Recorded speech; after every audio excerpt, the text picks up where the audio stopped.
எல்லா மதத்துலேயும் உருவ வழிபாடு இருக்கு. அதில் வந்து கடவுள் பக்தியில் வந்து ரொம்ப ஈடுபாடாக இருக்கும்போது, ஈடுபாடு காமிக்கணும்னா கடவுளை அலங்காரம் பண்ணி உருவ வழிபாடு வச்சு கும்பிட்றோம். இஸ்லாமில் மட்டும் அது இல்லைங்கிறதுக்கு ரொம்ப கண்டிப்பான காரணம் இதை வச்சிருக்கா. கண்டிப்பாக உருவ வழிபாடு கூடாதுங்கிற கண்டிஷன் இருக்கா. அப்படி இருந்தால் அதுக்கான காரணம் இதை வச்சிருக்குங்களா? சகோதரி அவர்களுக்கு ஏற்பட்டிருக்கிற சந்தேகம், எல்லா சமயங்கள்லையும் உருவ வழிபாடு இருக்கு, உருவ வழிபாடு இல்லாத ஒரே சமயம் இஸ்லாமாக இருக்கிறது. இதுக்கு ஏதாவது காரணம் இருக்கணும் இல்லையா? அதுக்கு என்ன காரணம்னு அவங்க தெரிஞ்சுக்கிற விரும்புறாங்க. நல்ல கேள்வி. எல்லோரும் பதில் அறிந்து கொள்ள வேண்டிய ஒரு கேள்வி, எல்லோருக்கும் வருகின்ற சந்தேகம் கூட. இந்த நூற்றாண்டிலே இல்லை, 15 நூற்றாண்டுகளுக்கு முன்னாலே, அதுக்கு முன்னாலேயும் இந்த உருவ வழிபாடு இஸ்லாமிய அமைப்பில் எப்போதுமே இருந்ததில்லை. இதுக்கு ஆழமான காரணம் இருக்கு. உருவ வழிபாடு எப்படி தோன்றியது, ஏன் தோன்றியது என்பதை அறிந்து கொண்டால் அது ஏன் இஸ்லாத்தில் வரவில்லை என்பதை உங்களாலே புரிந்து கொள்ள முடியும். ஆகவே உருவ வழிபாடு தோன்றிய விதம் என்ன, உருவமாக யாரை வழிபட்டார்கள் என்று பார்க்கின்ற போது வரலாற்றிலே மனிதர்களிலே புனிதர்களாக வாழ்ந்தவர்கள், மனிதர்களிலே சிறப்பு அம்சம் பெற்று வாழ்ந்தவர்கள், இவர்களை பார்க்கின்ற போது இப்படிப்பட்ட பண்புடையவர்கள் நிச்சயமாக மனிதர்களாக இருக்க முடியாது. இவர்கள் தெய்வமாகத்தான் இருக்க வேண்டும், அல்லது தெய்வத்தின் அவதாரமாகத்தான் இருக்க வேண்டும், அல்லது தெய்வத்தின் மகனாகத்தான் இருக்க வேண்டும். ஏதாவது ஒன்றுதான் இருக்க முடியும். இவர்கள் நம்மை போன்று இல்லை, இவர்கள் மிக உயர்ந்த நிலையிலே காணப்படுகிறார்கள். ஆகவே இவர்களை நாம் வழிபடுவோம் என்று அந்த உருவ வழிபாடு ஆரம்பித்திருக்கலாம். ஏனென்றால் பெரும்பாலான உருவங்கள் எல்லாம் மனித வடிவில் தான் இருக்கின்றன. நாம் வழிபடுகின்ற உருவங்கள் பெரும்பாலும் மனித வடிவில் தான் இருக்கின்றன. ஆக மனிதர்கள் தான், மனிதர்களிலே புனிதர்களை தெய்வமாக ஆக்கியிருக்கிறார்கள் என்பது நமக்கு வழங்குகிறது. இஸ்லாம் இந்த வாசலை அடைக்கிறது. எப்படி என்றால், மனிதர்கள் ஒருபோதும் கடவுளாக ஆக முடியாது. கடவுள் என்பது வேறு, மனிதன் என்பது வேறு. நபிமார்கள் அனைவரும் இதை முழங்கினார்கள். நாங்கள் மனிதர்கள் தான், குல் இன்னமா அன பஷருன் மிதுலுக்கும், நாங்கள் உங்களை போன்ற மனிதர்கள் தான். நாளை என்ன நடக்கும் என்பது எங்களுக்கு தெரியாது, மறைவானவற்றை பற்றிய ஞானம் எங்களுக்கு இல்லை. உங்களுக்கு லாப நஷ்டம் ஏற்படுத்தக்கூடிய அதிகாரமோ பண்போ ஆற்றலோ எங்களுக்கு இல்லை. உங்களுடைய விவகாரங்களிலே தலையிடுகின்ற, உங்களுடைய விதியை நிர்ணயிக்கின்ற ஆற்றல் எங்களுக்கு இல்லை என்று எல்லா நபிமார்களும் சொன்னாங்க. நாங்க மனுஷன்தான் என்று அவர்கள் தெளிவாக முழங்கிய காரணத்தினால் அவர்கள் தெய்வீக நிலைக்கு ஒருபோதும் உயர்த்தப்படவே இல்லை. இது ஒரு முக்கியமான ஒரு காரணம். இரண்டாவது, உருவ வழிபாடு தோன்றியதற்கு இன்னொரு காரணம் என்று சொன்னால் இயற்கை வழிபாடு. இயற்கையை வழிபடுவது, சூரியன், சந்திரன், நட்சத்திரங்கள். ஆக பார்க்கின்ற பொருள் எல்லாம் பரம்பொருளே, எவரிதிங் இஸ் ஹி, எல்லாம் அவனே, அவன் தூணிலும் இருப்பான் துரும்பிலும் இருப்பான் என்ற கோட்பாட்டுக்கு இயங்க இயற்கை வழிபாடு ஆரம்பமாகிறது.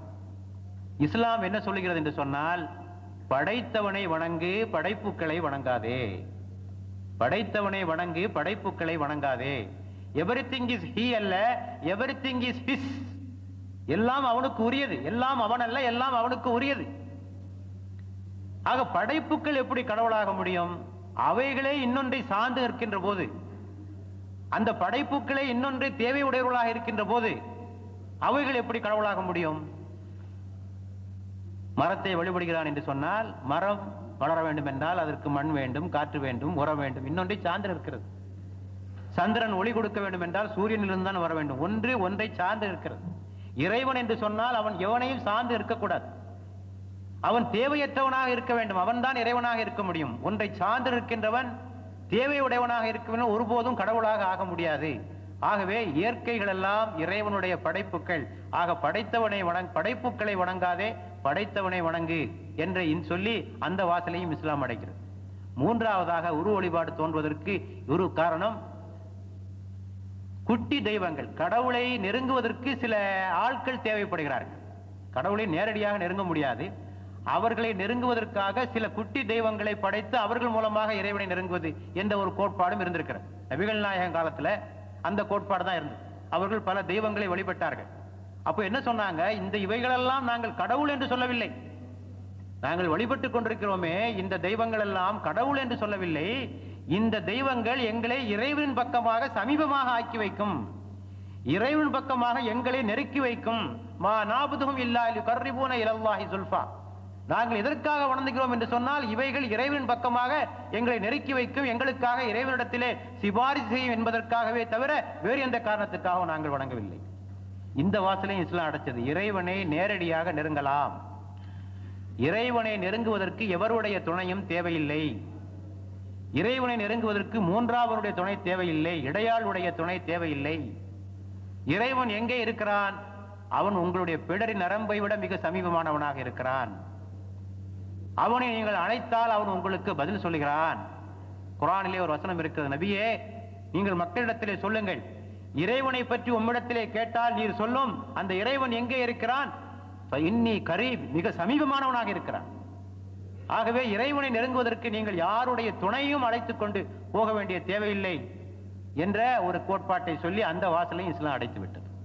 ஆக இப்படி பல வழிகளிலே உருவ வழிபாடு தோன்றுவதற்கு எவையெல்லாம் காரணமாக இருந்ததோ அந்த வாசல்களை எல்லாம் இஸ்லாம் அடைத்து விட்டது. அத்தோடு உருவத்தை செய்வதற்கே இஸ்லாம் தடை விதித்து விட்டது. நபிகள் நாயகத்தில் உருவத்தை எங்கேயாவது பாக்குறீங்களா? படத்தை பாக்குறீங்களா? அவற்றுக்கே தடை விதித்து விட்டது இஸ்லாம். ஆக ஸ்கல்ப்சர் என்று சொல்லக்கூடிய சிற்பக்கலை இஸ்லாத்திலே உற்சாகப்படுத்தப்படவில்லை. ஆகவேதான் நீங்கள் பார்க்கின்றீர்கள், முஸ்லிம்கள் தங்களுடைய கலைத்திறனை எதிலே வெளிப்படுத்தினார்கள் என்று சொன்னால் கட்டிடக்கலைகளிலே. சிற்பக்கலையினுடைய வாசல் அவர்களுக்கு அடைக்கப்பட்ட காரணத்தினால் தங்களுடைய திறமைகளை கட்டிடக்கலைகளில் வெளிப்படுத்தினார்கள். ஆகவேதான் நாங்கள் பிரம்மாண்டமான கட்டிடங்களை, செங்கோட்டையை அல்லது ராஜ்மஹாலை இவற்றையெல்லாம் நீங்கள் பார்ப்பதற்கு காரணமே இந்த வாசல் அடைபட்ட காரணத்தினால் தங்களது கலைத்திறனை வெளிப்படுத்துவதற்காக அவர்கள் அவற்றை தேர்ந்தெடுத்துக் கொண்டார்கள். ஆக இப்படி பல வகைகளிலே உருவ வழிபாட்டிற்கான எல்லா வாசல்களையும் அடைத்து உருவ வழிபாடு இஸ்லாத்திற்குள் புக முடியாத ஒரு நிலை உருவாகிவிட்டது. ஆகவேதான் இன்று வரை வணங்கப்படாத ஒரு மத தலைவர் உண்டு என்று சொன்னால் அது முகமது அவர்கள் மட்டும்தான். உலகிலே தோன்றிய எல்லா மத தலைவர்களும் எப்படியோ கடவுளாக ஆக்கப்பட்டு விட்டார்கள். ஏன் கடவுளே இல்லை என்று சொன்ன புத்தர் கடவுளாக்கப்பட்டு விட்டார். அப்படி இருக்கையில் நபிகள் நாயகம் மட்டும்தான் இன்று வரை கடவுளாக்கப்படாமல் இறை தூதர் என்ற அந்தஸ்திலேயே இதுவரை போற்றப்பட்டிருப்பதற்கு இது போன்ற ஏற்பாடுகள் தான் காரணம் என்பதை நான் சொல்லிக்கொள்ள விரும்புகிறேன்.